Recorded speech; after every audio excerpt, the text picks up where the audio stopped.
அனைவருக்கும் வணக்கம். இது ஈரோடு ஆர்ஆர் அகாடமி. நான் உங்கள் கார்த்தி. ஸோ இந்த கிளாஸில் நம்ம பார்க்க போகிறது நம்பர் சிஸ்டம். ஆல்ரெடி நம்பர் சிஸ்டத்தில் ஒரு பார்ட் நம்ம பார்த்துட்டோம். ஸோ அதை பார்க்குறதுக்கு முன்னாடி ஒரு முக்கியமான விஷயத்தை நாங்கள் ஷேர் பண்ண விரும்பிக்கிறேன்.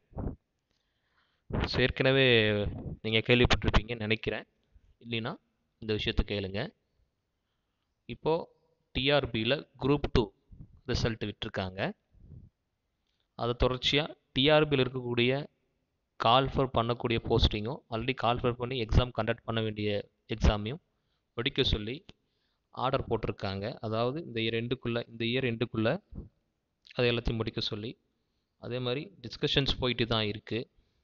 எப்போ டிஆர்பி வைக்கலாம் அப்படிங்கிறது மேபி டிசம்பர் அல்லது ஜனவரிக்குள்ளே உங்களுக்கு கால்ஃபர் வரக்கான வாய்ப்புகள் அதிகம் இருக்குது. அதுக்காக தான் இப்போ பார்த்தீங்கன்னா 10th-க்கும் 12th-க்கும் நடக்கிற போர்டு எக்ஸாம் கூட ஒரு 2 மாதம் தள்ளி வைக்கலாமா அப்படிங்கிற டிஸ்கஷன் கூட போயிட்டுருக்கு. இன்றைக்கி நான் அந்த வீடியோ அப்லோட் பண்ணுற அன்னைக்கு அந்த டிஸ்கஷன் செக்ரட்டரியேட்டில் போயிட்டுருக்குங்க.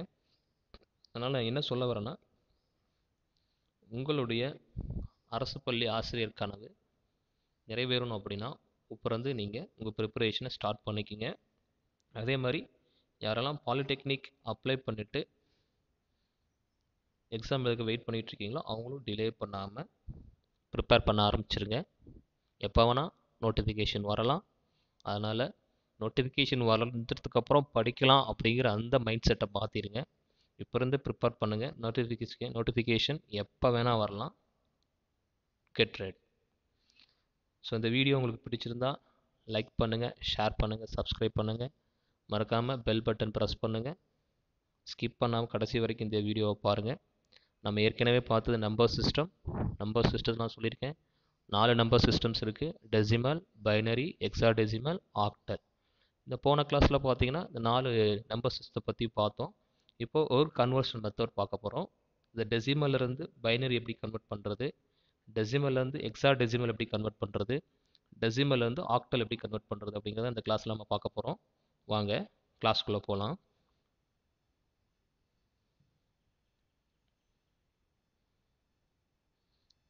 இப்போது ஃபஸ்ட்டு என்ன பார்க்க போகிறோம்னா டெசிமல் டு பைனரி கன்வர்ஷன். இப்போ இங்கே பார்த்தீங்க அப்படின்னா ஒரு டெசிமல் நம்பர் கொடுத்துருக்கேன், அதை பைனரியாக கன்வெர்ட் பண்ணணும். ஸோ 17 அப்படிங்கிற டெசிமலுக்கு ஈக்குவலான பைனரி நம்பர் என்ன அப்படின்னு பார்க்குறோம். இப்போ என்ன பண்ணணும், ரொம்ப சிம்பிள் தான், ஒன்றும் கஷ்டமெல்லாம் கிடையாது. இந்த 17-ஐ நம்ம 2ஆல் டிவைட் பண்ணணும். 2ஆல் டிவைட் பண்ணும்பொழுது 8 டைம்ஸ் 16, ரிமைண்டர் ஒன்று இருக்கும், அது சைடில் போட்டுக்கணும். அடுத்தது இந்த சேம் ப்ராசஸ் நம்ம ரிப்பீட் பண்ணுறோம்.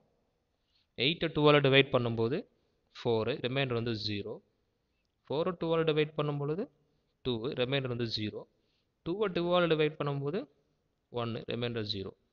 அப்படி போட்டுட்டு இப்படி போகணும். இந்த arrow mark LSB, lowest significant digit to highest, இந்த ஏரோ மார்க் நான் போட்ட மாதிரி எடுத்து எழுதணும். இதுதான் இந்த 17 டெசிமல் நம்பருக்கு ஈக்குவலான பைனரி நம்பர் 1001 பேஸில் 2 போடணும். உங்களுக்கு நான் அப்படி சொல்கிறேன். டெசிமல் டு பைனரி கன்வர்ஷன் 17க்கு ஈக்குவலான பைனரி நம்பர். ரொம்ப சிம்பிள், ஒன்றும் பண்ணதில்லை. 17-ஐ 2ஆல் நம்ம டிவைட் பண்ணுறோம். 17ல் 8 டைம்ஸ் இருக்குது, 16, excess 1, that is call remainder 1. 8-ஐ 2ஆல் போடும்போது 4 டைம்ஸு, ரிமைண்டர் 0. அப்படி 4-ஐ 2ஆல் பண்ணும்போது 2, ரிமைண்டர் 0. 2-ஐ 2ஆல் பண்ணும்போது 1, ரிமைண்டர் 0. அதை இந்த ஏரோ மார்க் காட்டியிருக்க மாதிரி எடுத்து எழுதணும். அப்போ 17க்கு ஈக்குவலான பைனரி 1001 பேஸில் 2 போடணும். உங்களுக்கு நான் புரிஞ்சிருக்குன்னு நினைக்கிறேன். Decimal to binary conversion. அடுத்து இதே இந்த மாதிரி ஃப்ராக்ஷனில் கொடுத்துட்டாங்க. எப்படி கொடுத்துட்டாங்க? ஃப்ராக்ஷனில் கொடுத்துட்டாங்க அப்படின்னா என்ன பண்ணுறது? ஃப்ராக்ஷனில் அது ரொம்ப சிம்பிள். இப்போது ஃபுல் ஃபார்ம் இன்டீஜரில் கொடுத்தாலும் நம்ம டிவைட் பண்ணணும். ஃப்ராக்ஷனில் கொடுத்தாங்க அப்படின்னா மல்டிப்ளிகேஷன் பண்ணணும். நான் போட்டிருக்கேன் பாருங்கள், 0.3125 இந்த டெசிமலுக்கு ஈக்குவலான பைனரி. அப்போது 0.3125 2ஆல் மல்டிப்ளை பண்ணும்பொழுது என்ன நடக்கும்? 0.625 கிடைக்கும். அடுத்தது இதில் என்ன பண்ணிக்கணும், இந்த ஃப்ராக்ஷனுக்கு அப்புறம் இருக்கிற நம்பர்ஸ் மட்டும் எடுத்துக்கணும். அப்போது 0. ஸோ 0 எடுக்காமல் 0.625 இன்ட்டு 2னா 1.25. அதுக்கப்புறம் ஃப்ராக்ஷனுக்கு அப்புறம் இருக்கிற நம்பர் 0.25 இன்ட்டு 2 50. அடுத்து 0.50 அப்புறம் 1. அப்போது இந்த நம்பர்ஸ் ஃப்ராக்ஷனுக்கு முன்னாடி இருக்க நம்பர்ஸ் மட்டும் எடுத்து நம்ம இங்கே எழுதணும் அப்படின்னா 0.3125 10க்கு ஈக்குவலான பைனரி 0.0101 இதுதான் இதுக்கு உண்டான பைனரி நம்பர். டெசிமலாக வந்து அதாவது ஃப்ராக்ஷன் பாயிண்டில் வந்துச்சுன்னா இந்த மாதிரி நீங்கள் கன்வெர்ட் பண்ணணும். இது மாதிரி தான் உங்களுக்கு கேட்பாங்க. ஏன்னா டைரக்ட் மெத்தட் நமக்கு தெரிஞ்சிடும். நம்ம நிறைய பேத்துக்கு இந்த டெசிமல் நம்பர் இதில் ஃப்ராக்ஷனில் இருந்தால் பைனரியாக கன்வெர்ட் பண்ண தெரியாது. அதுதான் அப்போ அப்படி பண்ணி தெரிஞ்சாலும் நம்ம சில தப்புக்கள் பண்ணிடுவோம் இந்த இடத்துல. அதை நீங்கள் கேர்ஃபுல்லாக பார்த்துக்கணும். பாயிண்ட்டுக்கு அப்புறம் இருக்கிற நம்பர்ஸ் எடுத்து தான் நம்ம எகைன் மல்டிப்ளிகேஷன் பண்ணணும். சரிங்களா? அதே மாதிரி இன்னொரு எக்ஸாம்பிள் நான் போட்டிருக்கேன், அதையும் பாருங்கள். ஐ திங்க் உங்களுக்கு எல்லாத்துக்கும் நான் புரியும்னு நினைக்கிறேன். ஒரு ஹோம்ஒர்க் கொடுத்துருக்கேன், அதை அப்படி நீங்கள் ஒர்க் அவுட் பண்ணி பாருங்கள் என்ன வருது அப்படின்னு சொல்லிட்டு.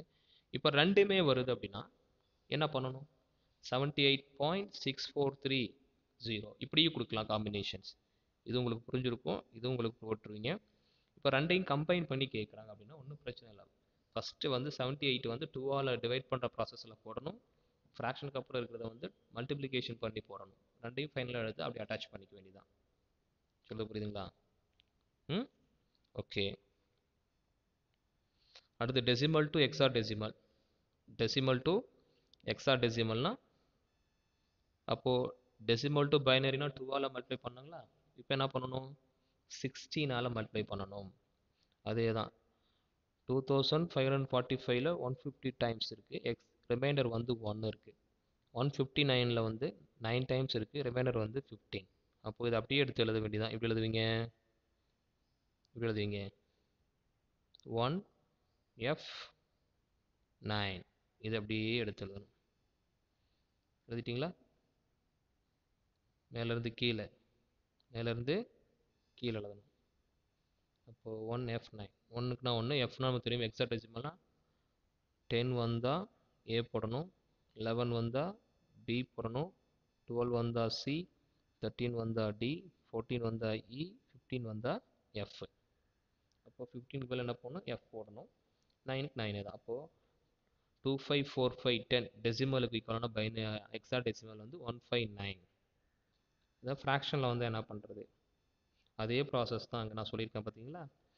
374 வந்து இன்டீஜர், அதை 16ஆல் டிவைட் பண்ணி போட்டிருக்கேன். ஃப்ராக்ஷன் வந்துச்சுன்னா இந்த ப்ரீவியஸ் கேஸ் பைனரியில் பார்த்த மாதிரி தான் மல்டிப்ளிகேஷன் பண்ணணும். பட் எதால் மல்டிப்ளிகேஷன் பண்ணணும் அப்படின்னு பார்த்தீங்கன்னா 16ஆல். ஏன்னா நான் பார்க்குறது வந்து ஹெக்ஸா டெசிமல்.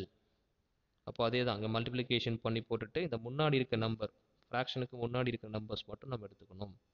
அது 9 வரைக்கும் இருந்தால் அப்படியே எடுத்துக்கணும்.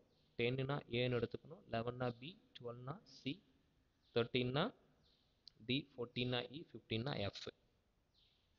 புரிஞ்சுதுங்களா?